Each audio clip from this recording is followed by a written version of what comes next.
It's 3:17 p.m. You're 3 PowerPoints deep in back-to-back meetings, and your hand's already reaching for the crackers, the chips, the candy again. You tell yourself, oh, I'll just have a few. A few crackers becomes a handful of nuts, then maybe a piece of string cheese, and then a protein bar. Before you know it, you've eaten 500 calories and you weren't even hungry. You walk back to your desk feeling guilty, confused, and frustrated, and you think, what on earth is wrong with me?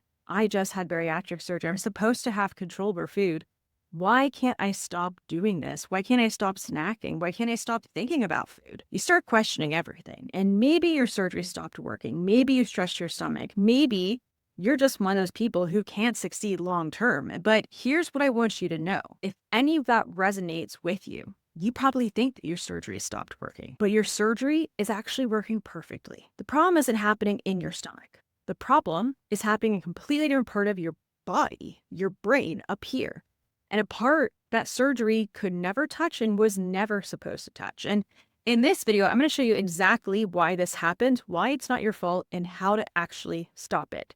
If you're new here, I'm Jessica Lawson. I'm a certified nutrition coach and bariatric coach, and I've seen this exact pattern in nearly every single one of my clients. I've worked with hundreds of clients, and the 3 p.m. snack attack is so common. I can literally predict it down to the minute. And I'll get a text or a message from a client when they first start working with me before we've implemented anything. And they're telling me, Jessica, every day between 2:30 and 3:30 and 4:30, I find myself in the kitchen and I don't even know how I got there. I've helped over 150 bariatric patients understand exactly why this happens. And here's what I've learned. This has nothing to do with your stomach stretching, the size of your stomach, your surgery failing, or a lack of willpower. This is pure neuroscience. And once you understand the science behind it, then you can stop it. And actually, before I explain any of this and what's actually going on up here in your brain, let me tell you this. I'm teaching everything I'm about to walk you through in a free workshop this Wednesday, January 14th. How to eliminate food noise after bariatric surgery without shots or extreme dieting. It's going to be live on Zoom. I'm going to show you exactly how I teach my clients to retrain their brain so stress does not automatically equal food. And the link to register is in the description below or the link in my bio. Grab your spot now. So now let me show you exactly what's happening at 3 p.m. And here's where you're going to understand the next few minutes. Why the 3 p.m. snack attack happens even when you're not hungry. And I'm going to show you the stress-brain connection that surgery cannot fix and how your brain's actually trying to protect you using the only way that it knows how. And by the end of this video, you're going to understand exactly why this happened, and you'll know how to actually start retraining your brain so stress doesn't automatically equal food. Let me start by walking you through exactly what's happening at 3 p.m. step by step. Because first, we've got to start with the physical reality. Your stomach might not be hungry. You might not be physically hungry. The surgery is working perfectly, okay?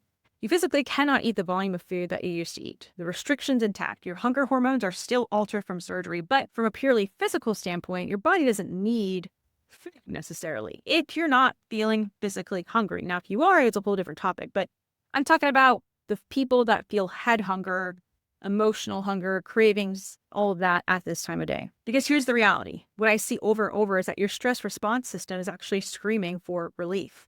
If you've been in meetings all day long, your cortisol, your stress hormone, has been steadily rising. Your brain is detecting threat after threat. The difficult client, the looming deadline, the budget discussion that went sideways. Your amygdala, your brain's alarm center, is firing constantly. And then it happens.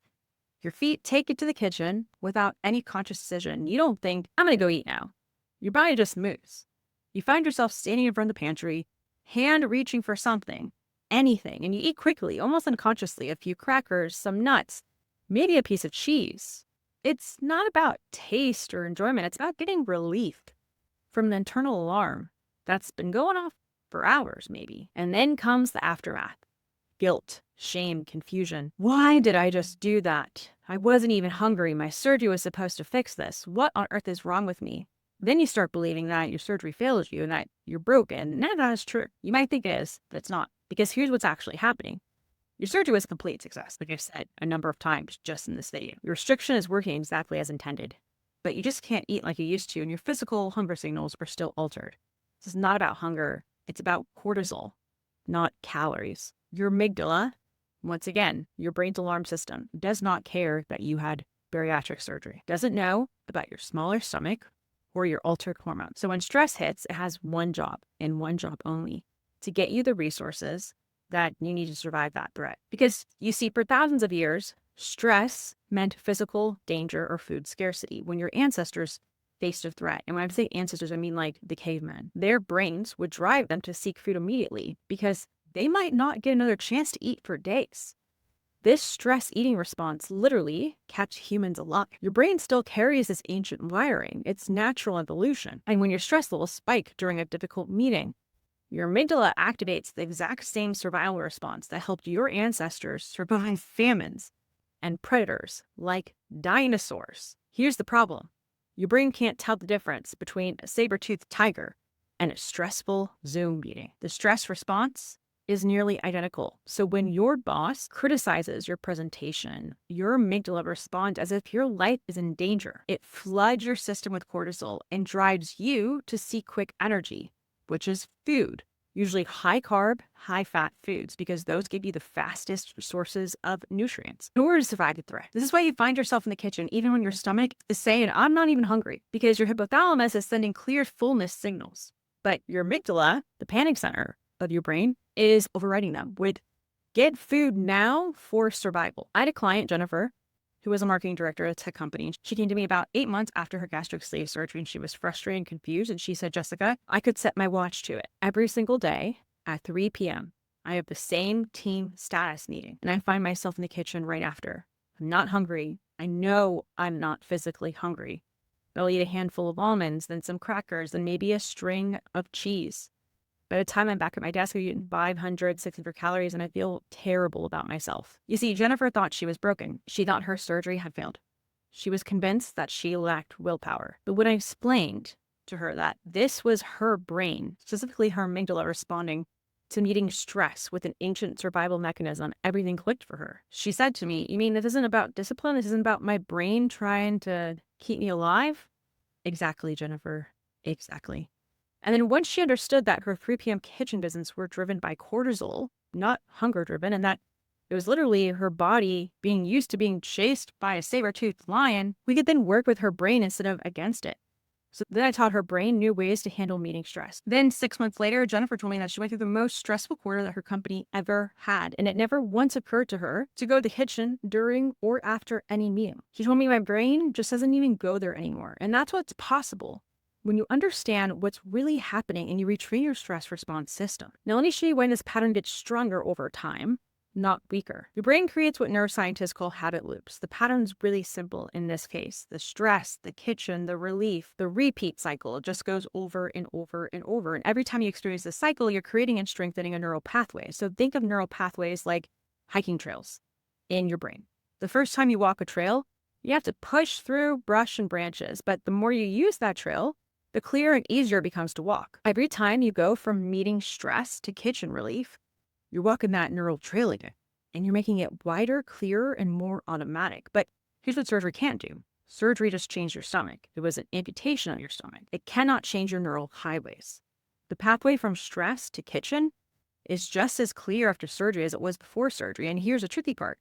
Even small amounts of food can provide stress relief. You don't need to eat a whole sleeve of crackers to get the cortisol lowering effect. Just a handful of nuts or a few bites of cheese can give your brain the relief that it's seeking. Even though you're eating much smaller amounts after surgery, you're still reinforcing the same neural pathway. And 6 months after surgery, that neural pathway is a walking trail. But 12 months after surgery, it's a paved road.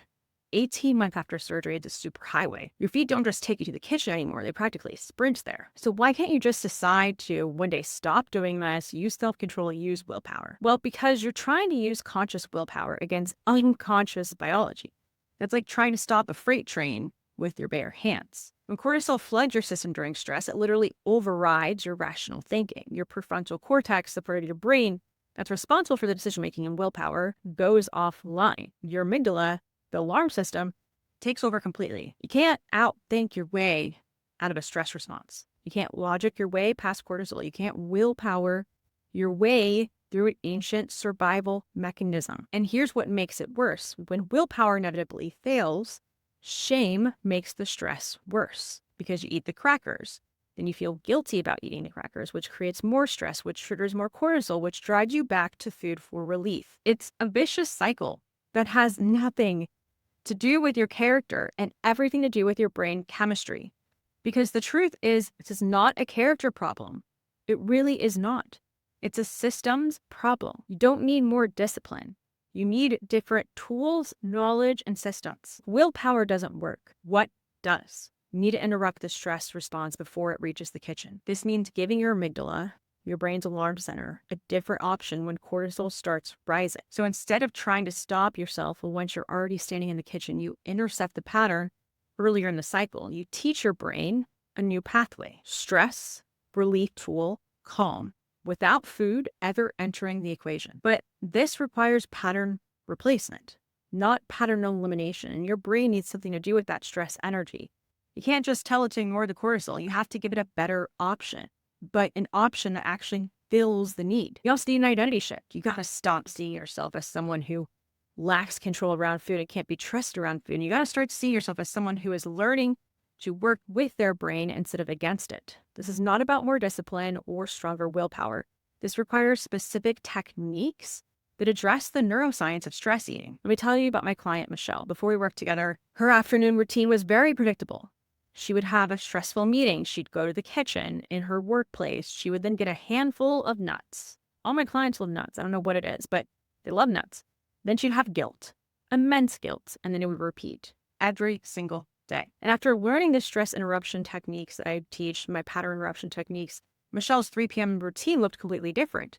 When she felt that familiar stress rising during the day, her brain automatically goes to a new pattern. Read deep breaths, 30-second grounding technique, and back to the meeting feeling calm and focused. She told me a few months ago, Jessica, I realized I went through an entire month of back-to-back stressful meetings and it never once occurred to me to go to the kitchen. My brain just doesn't go there anymore. And the pathway, the neural pathway, the trail is completely different now. That is what happens when you retrain your stress response system instead of trying to fight it.